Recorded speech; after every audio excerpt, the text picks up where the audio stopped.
नमस्कार यहाँहरूलाई। यो भिडियो मार्फत चाहिँ हामीहरूले स्थानीय तह अन्य सेवा अन्तर्गतका कर्मचारीहरूको कोर एपदेखि सिट रोल इन्ट्री गर्ने कुराको जानकारी लिनेछौँ। त्यसको लागि चाहिँ सर्वप्रथम यसरी आफ्नो ब्राउजर खोलेर माथि रहेको एड्रेस बारमा चाहिँ llosapp.pis.gov.np राखेर इन्टर क्लिक गर्नुभयो भने पश्चात चाहिँ हजुरहरूको अगाडि यसरी लगइन पेज आउनेछ र यहाँ चाहिँ हजुरहरूले युजर नेम र पासवर्डमा चाहिँ निजामती किताबखानाबाट प्राप्त भएको हजुरहरूको आफ्नो युजर नेम र पासवर्ड राखेर लगइन गर्नुपर्ने हुन्छ।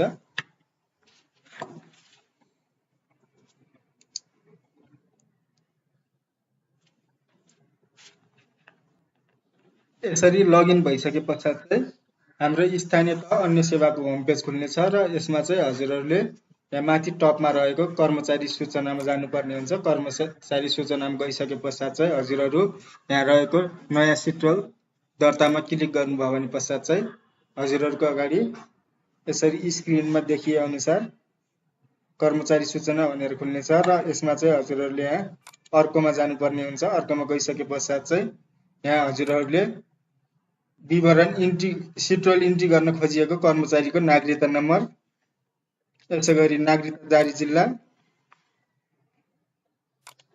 र नागरिकता जारी मिति यसरी राख्नुपर्ने हुन्छ।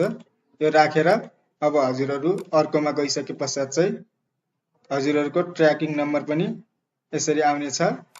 ट्र्याकिङ नम्बर आइसके पश्चात चाहिँ अब यहाँ हजुरहरूले ठिक छमा क्लिक गर्नुभयो भने पश्चात चाहिँ अब यहाँ हजुरहरूको कर्मचारीको नामहरू, यसैगरी थर, यसैगरी वैवाहिक अवस्था, यसैगरी इङ्ग्लिसमा नेमहरू र यहाँ यो रेड मार्क भनेको चाहिँ हाम्रो अनिवार्य कुराहरू भयो। यो अनिवार्य कुराहरू सम्पूर्ण भर्नुपर्ने हुन्छ र यसैगरी अन्य विवरणहरू पनि हजुरहरूले यहाँ रहेको शैक्षिक योग्यता अनुसार जन्म मितिहरूदेखि लिएर कायम भएको जन्म मितिहरू सबै कुराहरू चाहिँ हजुरहरूले यहाँ राख्नुपर्ने हुन्छ।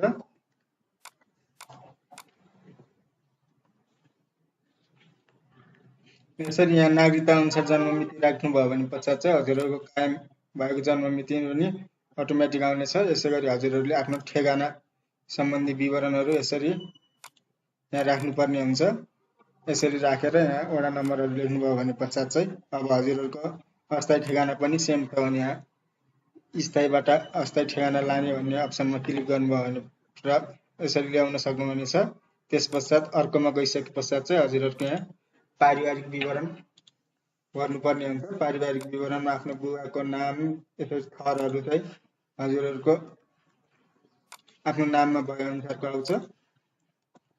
यसरी ग्रान्डफादर, यसरी आमाको नाम, यसरी आफ्नो पति पत्नीको नामहरू सम्पूर्ण विवरण राखिसके पश्चात चाहिँ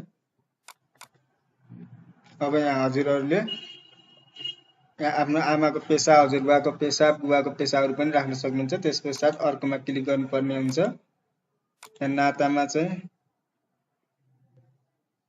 पत्नी भयो। अब अर्कोमा क्लिक गर्नुभयो भने पश्चात चाहिँ हजुरहरूको यहाँ अन्य पारिवारिक विवरण, छोराछोरीहरूको विवरण राख्नु छ भने यहाँ नयाँ प्रविष्टिमा क्लिक गरेर यहाँ नामहरू इन्ट्री गरेर राख्न सक्नुहुनेछ। त्यस पश्चात अर्कोमा क्लिक गर्नुभयो भने पश्चात चाहिँ यहाँ हजुरहरूले इच्छाएको व्यक्ति छनौट गर्नुभएको छैन भनेर भन्छ। यसमा चाहिँ हजुरहरूले यहाँ यदि इच्छाएको व्यक्ति दिन छ भने चाहिँ हजुरहरूले यहाँदेखि सच्याउनेमा गएर हजुरहरूले यहाँ चाहिँ यहाँ इच्छाएको व्यक्तिमा टिक लगाएर सुरक्षित गर्नुभयो भने पश्चात चाहिँ यो चाहिँ इच्छाएको व्यक्ति भनेर यसरी कलर पनि चेन्ज हुन्छ। त्यस पश्चात अर्कोमा जानुभयो भने पश्चात चाहिँ यहाँ हजुरहरूको सुरुको नियुक्तिको विवरण भनेर आइरहेछ। यसमा हजुरहरूले आफ्नो सम्पूर्ण विवरणहरू चाहिँ सुरुको नियुक्तिमा के छ त्यो अनुसारले हजुरहरूले यहाँ राख्न सक्नुहुनेछ।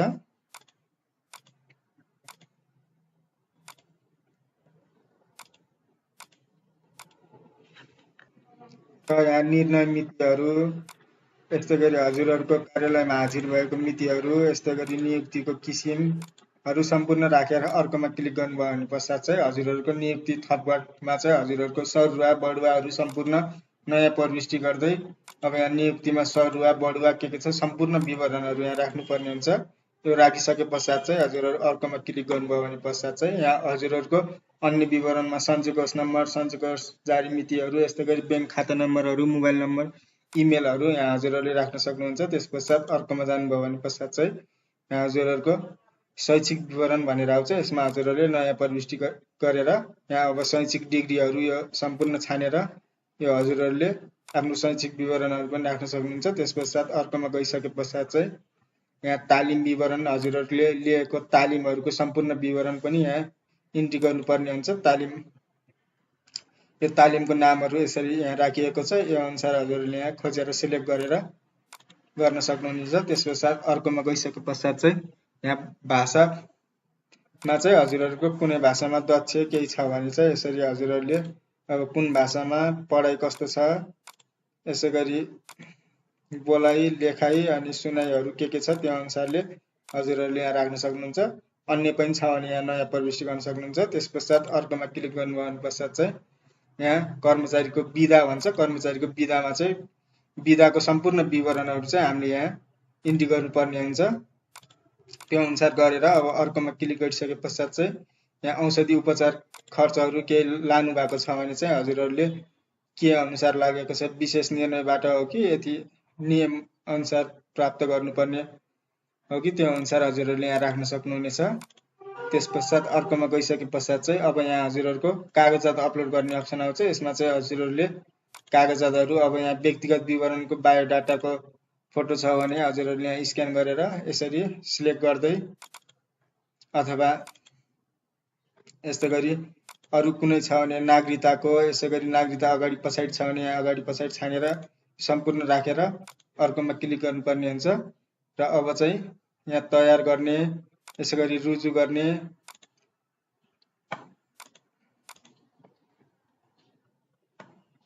र स्वीकृत गरिसके पश्चात चाहिँ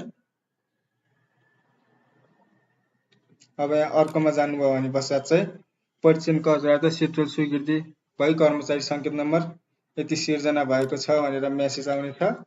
यो आइसके पश्चात चाहिँ यसलाई ठिक गरेर do you want to print भन्छ, यसमा हो गरिसके पश्चात चाहिँ यो कर्मचारीको सम्पूर्ण विवरण चाहिँ यसरी प्रिन्टमा आउनेछ र यसलाई चाहिँ हजुरहरूले कर्मचारीले चाहिँ यो प्रिन्ट गरेर दिन सक्नुहुनेछ। यसै गरी अन्य कर्मचारीको सिट्रल इन्ट्री गर्नको लागि फेरि यहाँ नयाँ सिट्रलमा गएर हजुरहरूले इन्ट्री गर्न सक्नुहुनेछ। हस्त, धन्यवाद।